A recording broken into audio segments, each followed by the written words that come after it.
Pernahkah kamu ingin menyelam ke bagian samudra yang paling dalam? Nah, hari ini kamu akan punya kesempatan mewujudkannya. Sebelumnya, seberapa lama kamu mampu menahan napas? Tidak terlalu lama. Tenang, jangan khawatir. Silahkan naik kapal selamku dan ikutlah denganku dalam perjalanan menuju kedalaman. Siap? Oke, ayo menyelam. Saat ini, tepat di bawah permukaan, kamu melihat banyak makhluk hidup berkeliaran di sini.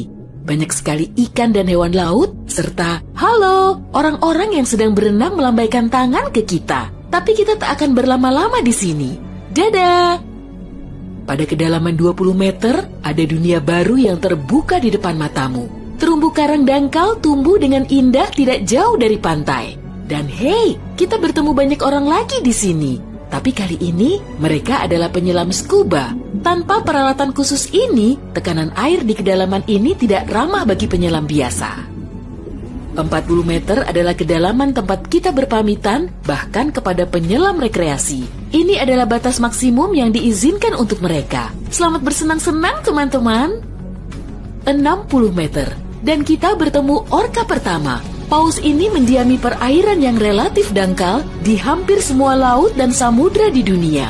Tahukah kamu bahwa orka adalah predator puncak? Artinya, orka tidak punya musuh alami dan tidak ada yang bisa mengalahkannya. Pada kedalaman 70 meter, kita bertemu dengan hiu paus, spesies ikan terbesar yang diketahui dunia dengan berat mencapai 60 ton. Umurnya pun lumayan panjang, semoga panjang umur selalu ya. Hiu paus bisa hidup sampai sekitar 130 tahun. Sekarang, lihatlah keluar. Jika kamu melihat penyelam scuba, artinya dia adalah seorang profesional. Karena pada kedalaman 100 meter, mereka harus sangat berhati-hati agar tidak terkena penyakit dekompresi. Penyakit ini terjadi jika kamu naik terlalu cepat ke permukaan. Dan jika beruntung, kamu juga bisa melihat gurita Pasifik raksasa. Dia tinggal di perairan dingin mulai sedalam ini dan sampai kedalaman 2000 meter.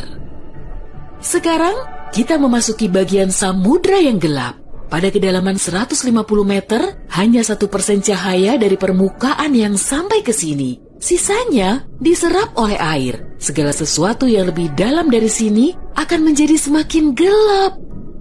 Hei, lihat! Pada kedalaman 200 meter, ada oarfish raksasa yang mengitari kapal selam kita. Makhluk ini diyakini sebagai penyebab dari semua penampakan ular laut.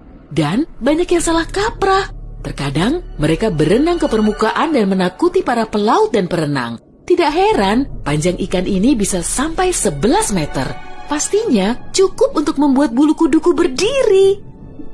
Oke, sekarang kita berada di kedalaman 300 meter. Dan sebentar, makhluk besar apa yang ada di luar sana itu? Oh, aku tahu. Itu kepiting laba-laba Jepang. Kamu bingung kenapa laba-laba?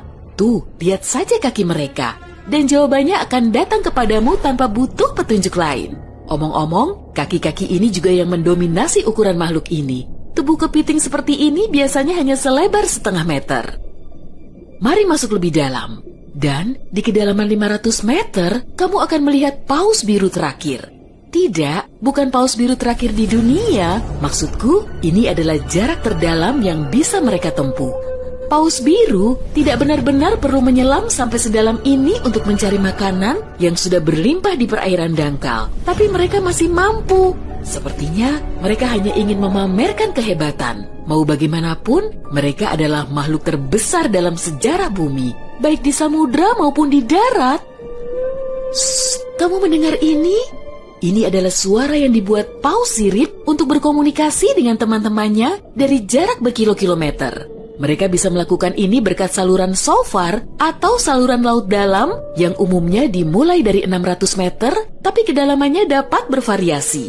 Ini adalah lapisan air yang kecepatan suaranya paling rendah dan gelombang suara dapat bergerak ribuan kilometer sebelum menghilang. Pada kedalaman 830 meter, kita telah mencapai titik tempat Burj Khalifa, gedung tertinggi di dunia. Tidak akan mungkin menunjukkan ujungnya ke permukaan jika diletakkan di bawah air. Hei, ayo kita coba. Sekarang kita memasuki bagian samudra yang sangat menarik. Di sini tidak ada sinar matahari dan banyak makhluk aneh berkeliaran. Salah satunya adalah cumi-cumi raksasa. Ya, yang luar biasa besar itu, dia mendiami kedalaman 900 meter. Bayangkan makhluk dengan mata sebesar frisbee. Paus sperma memburu monster ini, tapi mereka dijamin mampu melawan balik. Melihat mereka bertemu adalah pemandangan yang menegangkan. Dan disinilah kegelapan pekat akhirnya menyelimuti kita. Zona tengah malam. Tekanan di sini sangat besar, sehingga jika kamu entah bagaimana bisa sampai ke sini tanpa kapal selam, kamu akan hancur dalam beberapa detik. Dan lebih malangnya lagi, tanpa melihat apapun, pasti tidak mau kan? Kembali ke topik. Di kedalaman 1100 meter terdapat Mata Barat, salah satu gunung berapi samudra terdalam di dunia. Letusan terakhirnya terjadi pada tahun 2009. Dan bahkan direkam oleh kendaraan yang dioperasikan dari jarak jauh. Di kedalaman 1280 meter, kita melihat hiu putih besar yang ganas. Predator ulung ini adalah jagoan di kedalaman ini. Penglihatan mereka agak buruk dan mereka bergerak menggunakan indera penciuman. Jadi, mereka sama sekali tidak membutuhkan sinar matahari untuk memburu mangsa. Aku tidak melihatmu, tapi tetap akan memakanmu. Selain itu, penyu belimbing, penyu terbesar di dunia, menyelam di kedalaman yang sama. Apa mereka sengaja menyelam sampai sini untuk bermain dengan hiu putih besar? Wah, lihat jala-jala besar itu. Kita sekarang berada di kedalaman 1500 meter, tempat metode penangkapan ikan bernama menangkap semua digunakan. Jala di sini akan diseret di sepanjang dasar samudra, menangkap apa saja yang kurang beruntung di sana. Mengenai seberapa merugikannya metode ini bagi kehidupan samudra, biar kamu sendiri yang menilai. Pada kedalaman 1830 meter, jika berada di Grand Canyon, kita akan duduk di titik terendah dan terdalamnya. Bayangkan semua curug di sana terisi penuh oleh air, maka seperti itulah pemandangan di sini. Nah, jika kita benar-benar berhati-hati, pada kedalaman 2000 meter, kita akan melihat ikan naga hitam. Makhluk yang bagaikan muncul dari mimpi buruk ini tinggal di bagian samudra yang dalam dan gelap. Dan percayalah padaku, lebih baik dia tetap di sana. Bentuknya mirip makhluk dari film horor dan aku lebih suka jika kita tidak berpapasan dengannya di permukaan.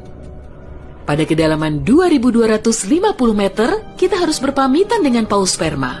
Ini adalah titik terdalam yang bisa mereka selami.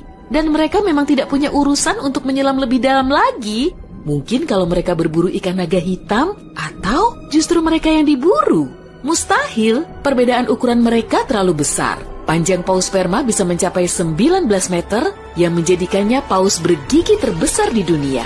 Tidak banyak makhluk laut bisa melawannya.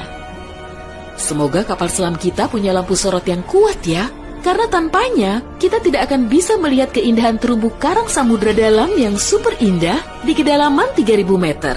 Terumbu karang ini dapat ditemukan di setiap samudra dan sayangnya tidak bisa dilihat tanpa peralatan khusus untuk menyelam di samudra dalam. Oke, mari terus melangkah lebih dalam. Dan di kedalaman 3.700 meter, kita mencapai kedalaman rata-rata samudra dunia. Mulai sekarang, perjalanan menuju kedalaman yang sebenarnya dimulai. Dasar samudra rata-rata telah kita lewati, jadi sekarang saatnya menyelami celah terdalam. Pada kedalaman 4.500 meter, monster dari mimpi buruk terburukmu muncul di sini. Anglerfish misalnya, akan membuat siapapun bergidik ngeri. Giginya yang panjang dan bengkok, serta antena di kepalanya untuk memikat mangsa, sudah cukup untuk menimbulkan rasa takut, bahkan di hati orang-orang yang paling berani. Tapi yang lebih mengerikan, mungkin adalah makhluk yang disebut swallower hitam. Itu adalah monster mirip belut yang memiliki perut super elastis dan mampu menelan mangsa yang ukurannya 2 kali lipat. Lihatlah ke bawah, dan kamu akan melihat bangkai kapal terdalam yang pernah ditemukan. SS Rio Grande di Atlantik Selatan yang tenggelam pada tahun 1941 dan mencapai kedalaman 5.760 meter. Tidak heran, kapal ini baru ditemukan 55 tahun kemudian. Sekarang, bagian samudra terdalam dan tergelap dimulai. Kita menyelam ke Palung Mariana. Menurut pengukuran resminya, Palung Mariana dimulai pada kedalaman sekitar 6.000 meter. Ini adalah area yang paling jarang dieksplorasi dan paling menarik bagi para ilmuwan dan petualang. Apa yang ada di dasarnya? Baiklah, kita akan melihatnya. Tapi selagi masih dalam perjalanan, aku akan menunjukkan hal-hal lain yang ada di sini. Misalnya, ini adalah ikan terdalam yang pernah ditemukan. Namanya ikan siput. Dan dia tinggal di kedalaman 7.900 meter. Tubuhnya tembus cahaya, sehingga kamu bisa melihat menembus kulitnya. Ya, untungnya kita tidak mematikan lampu. Bentuk makhluk mungil ini ternyata sangat imut bagi makhluk yang mampu menahan tekanan sekuat ini. Makin rendah dan dalam, kamu tidak akan melihat jenis ikan atau hewan vertebrata apapun di sini. Tekanannya terlalu besar untuk makhluk-makhluk tadi. Tapi ada udang dan invertebrata lainnya. Belum lagi mikrob yang dapat hidup bahkan di bagian terdalam samudra. Dan bagian terdalam itu adalah kedalaman Challenger. Ini adalah bagian bawah Palu Mariana dan kedalamannya 10.927 meter. Ya, kita telah sampai di bagian paling bawah bumi. Tak banyak orang yang pernah ke sini dan tak banyak juga yang diketahui tentangnya. Tapi para ilmuwan tidak akan berhenti dan ada harapan kita akan segera menemukan rahasia apa yang berada di kedalaman samudra.